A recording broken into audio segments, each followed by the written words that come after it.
Kita akan ngaji kitab Khulasah Nurul Yaqin,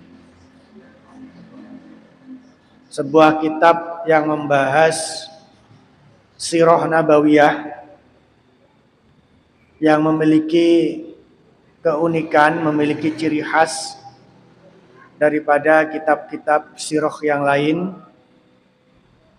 yang dengannya kitab Khulasah Nurul Yaqin ini kemudian menjadi salah satu kitab berbahasa Arab yang berbicara tentang sejarah Nabi yang banyak dipakai ya di kalangan umat Islam, khususnya di tanah air.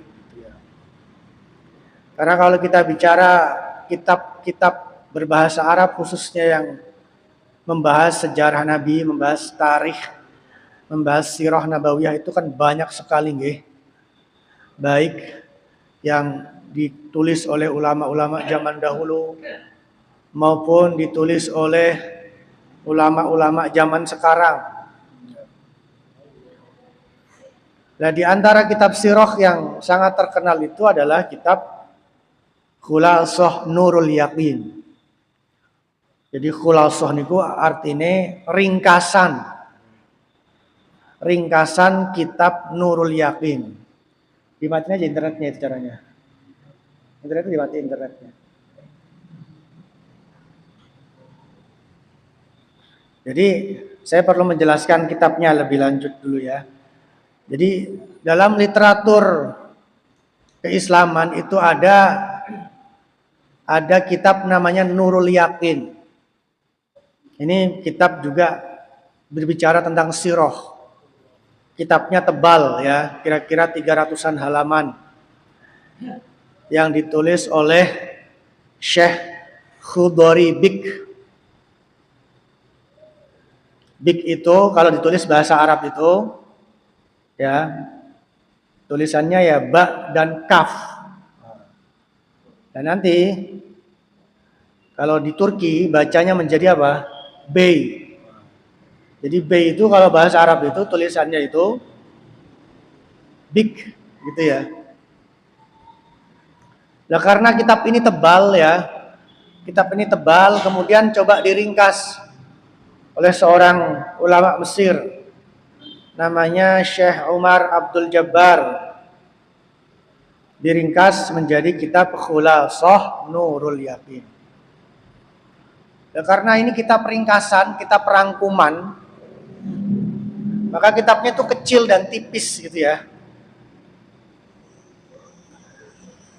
Nah, karena kitabnya kecil dan tipis, makanya kalau di Indonesia itu biasanya kitab Khulasah Nurul Yaqin ini itu dikaji di madrasah ibtidaiyah gitu ya.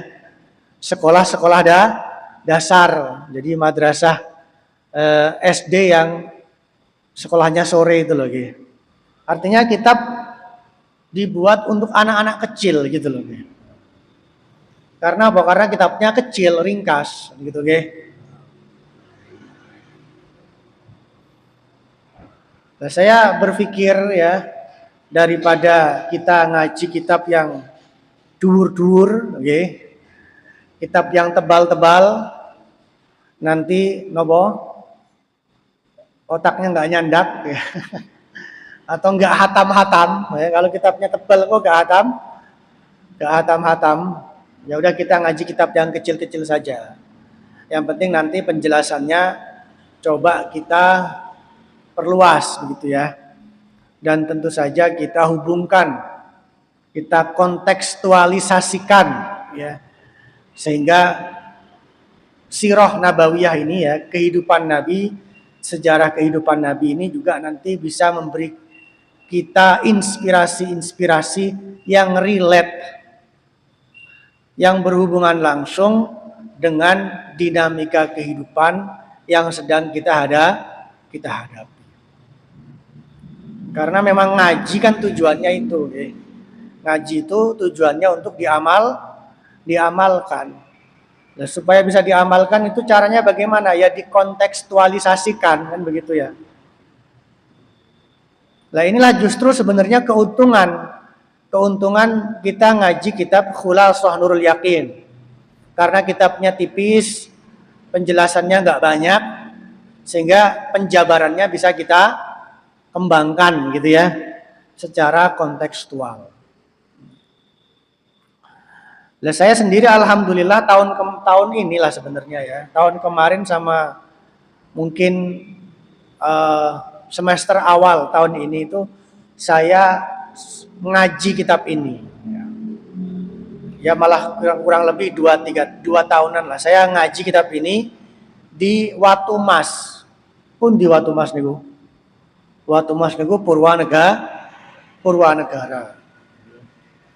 Jadi lek Banyumas kan temriko nggih.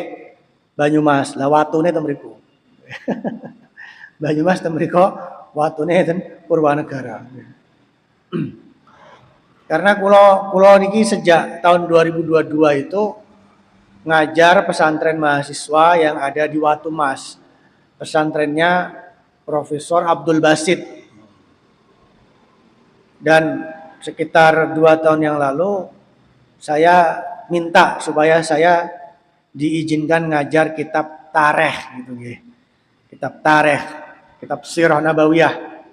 Ya akhirnya dipilih kitab ini dan sudah hatam. Jilid 1 sudah hatam. Saya sendiri ketika mengaji kitab ini di pesantren mahasiswa itu juga mendapatkan banyak pengetahuan, mendapatkan banyak insight gitu ya. Jadi bukan hanya para mahasiswa-mahasiswa yang ngaji itu, saya sendiri juga mendapatkan pencerahan, mendapatkan wawasan-wawasan yang segar gitu ya dari kehidupan Nabi Muhammad SAW tentang dakwah ya, tentang perjuangan, tentang pendidikan, tentang hikmah-hikmah kehidupan. Makanya beberapa waktu yang lalu setelah Kang Mukti sudah tidak bisa ngajar di sini lagi, saya mengusulkan ke Pak Suwito supaya kitabnya diganti kitab tarikh. Materinya diganti kitab Sirah Nabawiyah sehingga kita di sini punya menu yang cukup variatif. Ngoten nggih. Jadi pekan pertama ngaji napa? Ngaji tafsir. Pekan kedua ngaji tasawuf nggih. Pekan ketiga ngaji Sirah Nabawiyah, pekan keempat ngaji ulumul Quran. Jadi menunya macam-macam.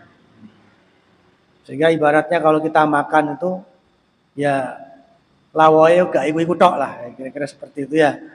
Karena menunya macam-macam. Nah, mumpung saya ingat nggih, pekan depan dan mungkin 2 pekan ke depan ya, itu ngajinya libur dulu nggih. Ngajinya libur dulu karena saya ada urusan di luar kota. Kecuali nanti kalau mau diganti sama ini, Ustadz Hafiz, Ustadz Faiz ya. Oke, nanti bisa lah. Gampang lah.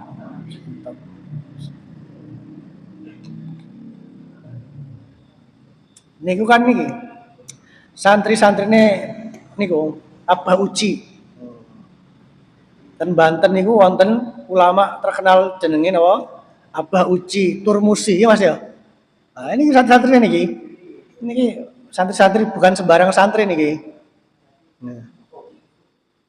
Cuman durung ngetok-ngetokno. Ya nanti itu aja lah. Kalau nanti diganti sama Mas Hafiz.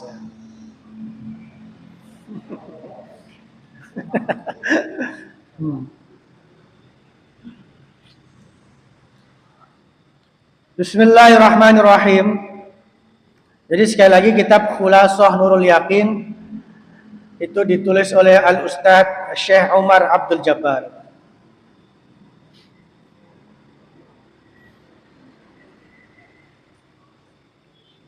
Nah di kitab ini ya, itu sebelum muqaddimah itu ada quotes, ada kutipan yang dicantumkan Di permulaan kitab ini yang perlu kita baca juga ya. Yang kutipan ini itu diambil dari Syekh Mustafa Lutfi Al-Munfaluti. Dikutip dari kitab beliau yang judulnya An-Nazarat. Jadi ini kutipan yang sangat menarik sekali, yang memang dia mewakili konten utama kitab Khulasah Nurul Yakin, mewakili tema utama kitab Khulasah Nurul Yakin. Ini saya bacakan dulu ya kutipannya ya. La hajata lana bitarihi hayati falasifatil Yunani wa hukama'ir Rum wa ulama'il Afranj. Faladaina fi tarikhina hayatun syarifatun mamlu'atun bil jiddi wal amali wal birri was sabati wal hubbi wal rahmati wal hikmati was siyasati was syarafil haqiqiyati wal insaniyatil kamilati wa hiya nabiyuna Muhammad sallallahu alaihi wasallam biha wa kafa. Saya terjemahkan bebas ya. Kita tidak membutuhkan sejarah hidup para filsuf Yunani dan bijak bestari Romawi atau intelektual Prancis. Ini karena itu ya, karena yang bilang ini ulama modern ya. Kenapa kita tidak membutuhkan itu semua? Kenapa kita tidak membutuhkan sejarahnya para filsuf, para cendekiawan ya dari barat, dari Romawi? Karena faladaina fi tarikhina, karena kita memiliki, karena kita sebagai umat Islam khususnya, atau sebagai umat manusia secara umum, kita punya sejarah hayatun syarifatun, kehidupan yang mulia, mamlu'atun bil jiddi wal amali wal birri, yang dipenuhi dengan kesungguhan, dengan perjuangan, dengan kebaikan, wassabati wal hubbi war rahmah, dan dipenuhi dengan keteguhan, cinta dan kasih sayang, wal hikmati was siyasati wasyarafil haqiqi wal insaniyatil kamilah, sekaligus sejarah yang dipenuhi dengan hikmah, politik, kemuliaan yang hakiki dan kemanusiaan yang sempurna. Wahya nabiyuna Muhammad sallallahu alaihi wasallam, yang sejarah itu tidak lain tidak bukan adalah sejarah Nabi Muhammad sallallahu alaihi wasallam. Wa hasbuna biha wa kafa, dan sejarah Nabi itu sudah cukup bagi kita. Artinya ketika kita membaca dan mengkaji, menelaah kehidupan Nabi Muhammad SAW, maka di sana kita juga mendapatkan pelajaran-pelajaran yang selama ini dicari umat manusia dari sejarah para filsuf. Kita juga akan mendapatkan inspirasi-inspirasi yang selama ini dicari umat manusia dari para cendekiawan, para ilmuwan. Jadi sejarah Nabi Muhammad SAW itu sudah cukup pada dasarnya untuk menjadi inspirasi bagi umat manusia. Apalagi bagi umat Islam, umat Nabi Muhammad SAW. Makanya kalau kita sungguh-sungguh mempelajari, mengkaji sejarah Nabi Muhammad SAW, baik di kitab-kitab tarikh, di kitab-kitab sirah, atau di buku-buku hadis ya, pasti salah satu buahnya adalah kita tidak mengidolakan siapapun lagi kecuali Nabi Muhammad SAW.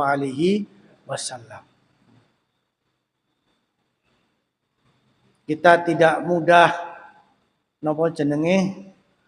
tertipu atau ikut-ikutan ikut-ikutan mengidolakan sosok-sosok yang sering muncul di media sosial, yang digembor-gemborkan di sosial media. Coba kalau kita lihat percakapan-percakapan di sosial media itu, terutama yang diisi oleh tokoh-tokoh dalam berbagai bidang. Itu kan harus kita akui, jarang yang berbicara tentang Nabi Muhammad SAW. Ya kalaupun, ya memang banyak dari mereka yang mungkin apa yang disampaikan, apa yang dijabarkan, dijelaskan, itu juga ajaran Nabi Muhammad SAW. Tetapi bahwa Nabi Muhammad itu disebut secara eksplisit, secara sungguh-sungguh, secara terang-terangan, itu kok kayaknya agak-agak jarang. Kalau kita lihat kehidupan anak-anak muda secara umum gitu ya, kehidupan intelektual generasi muda, kehidupan aktivisme generasi muda ya, itu juga kadang itu yang disebut itu bukan Nabi Muhammad SAW. Kayak kanca-kancane Mas Hafiz iki ya kadang yang disebut itu Tan Malaka. Oh iya kan. Tan Malaka ya kancane Sherly bareng gue ya kan ya. Tan Malaka ya kan. Siapa lagi yang disebut itu? Ya tokoh-tokoh itulah ya kan yang sekarang diidolakan oleh anak-anak muda. Padahal bisa jadi apa yang disuarakan oleh Tan Malaka itu sudah diajarkan 1000 tahun lebih ya di periode sebelumnya oleh Nabi Muhammad SAW.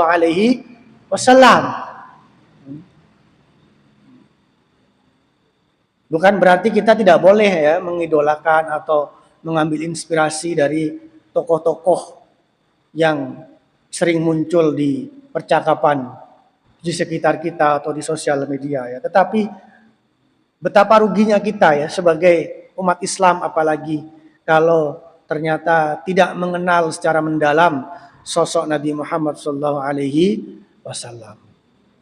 tidak mengidolakan sosok Nabi Muhammad SAW.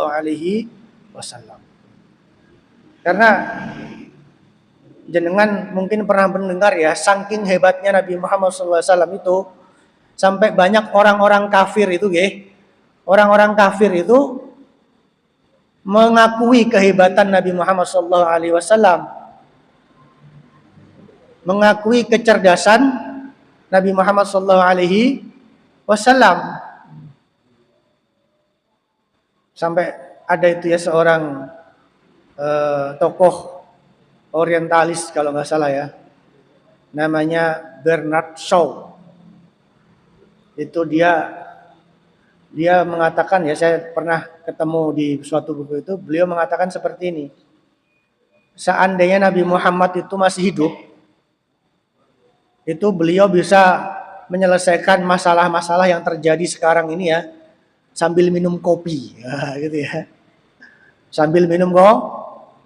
Jadi Nabi Muhammad sambil ngopi bisa menyelesaikan masalah-masalah umat manusia. Kalau kita kan ngopi karena mumet mikir masalah sendiri. Ya.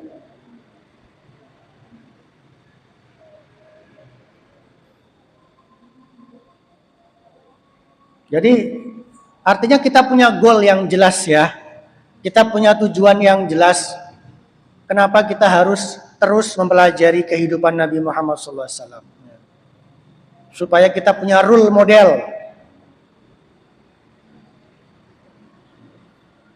Kita punya teladan dalam menjalani kehidupan khususnya di zaman sekarang. Jamaah sekalian, saya ingin menutup pertemuan perdana ini ya dengan suatu hadis ya yang dulu sering dikutip sama kiai saya itu ya, Kiai Ihya yang nyusun zikir jamaah itu ya. Jadi ada hadis waktu itu ceritanya habis perang ya. Saya lupa perang Uhud atau perang Badar gitu lah ya. Nah. Kemudian ada seorang ibu ya. Ibu ini itu anaknya ikut perang sebenarnya ya. Dan anaknya itu meninggal dalam peperangan itu. Mati syahid kan ngoten nggih. Nah, beliau ini dapat informasi kan kalau anak jenengan meninggal kan gitu ya. Tetapi oleh hebatnya ibu ini ya, hebatnya ibu ini itu beliau bertanya mencari Rasulullah Shallallahu Alaihi Wasallam. Kalau Nabi Muhammad bagaimana? Selamat enggak? Begitu kan ya? Kan dikasih tahu tuh, anak ibu meninggal. Kalau Nabi Muhammad sendiri bagaimana? Selamat enggak? Begitu kan? Oh, alhamdulillah Nabi Muhammad selamat. Nah, kemudian ibu ini menyampaikan ungkapan yang kemudian sangat terkenal ya. Kullu musibatin ba'daka jalal. Kullu musibatin ba'daka jalal. Jadi setiap musibah setelah engkau Rasulullah itu kelihatan kecil. Kelihatan kecil. Jalal ini bukan jalal, bukan pakai alif ya, jalal enggak pakai alif. Artinya apa? Walaupun saya dapat musibah ya, anak saya meninggal, tapi Kanjeng Nabi urip, yes. Saya bisa merasakan bahwa itu seakan-akan musibah yang kecil gitu loh ya. Beda kalau Nabi meninggal. Apalagi anaknya kan mati syahid ya. Oh ya kan? Kan itu juga prestasi juga kan begitu ya. Nah, ini kan kalimat yang bisa kita terapkan dalam kehidupan kita ya. Kalimat ibu tadi itu loh ya. Kullu musibatin ba'daka jalal. Jadi jenengan lera di duit, contoh ya kan. Jenengan eling Kanjeng Nabi jebule yo sering rak duit akhirnya musibah rak di duit yang kita rasakan itu kelihatan kecil ya, kira-kira seperti itulah ya. Gak di duit susah ya kan, jenengan gak di duit susah malah ndelok Shopee ya kan, oh tambah susah scroll Shopee ya iya kan, tambah susah. Terus gak di duit ndelok napa ningali iku napa jenenge artis-artis ya kan, jalan-jalan yang luar negeri, oh tambah susah. Tapi jenengan punya problem apa aja, ingat Nabi Muhammad ya. Itu kalau kita hayati ingat Kanjeng Nabi itu bisa sedikit banyak meringankan kesedihan kita. Karena apa? Karena beban hidup yang kita rasakan ya bisa jadi nggak ada apa-apanya dengan yang dirasakan Nabi Muhammad Sallallahu Alaihi Wasallam. Awalnya dewi ini paling apa sih? Paling nggak tiba kok, naudzubillah lah ya, jatuh dari motor ya kan.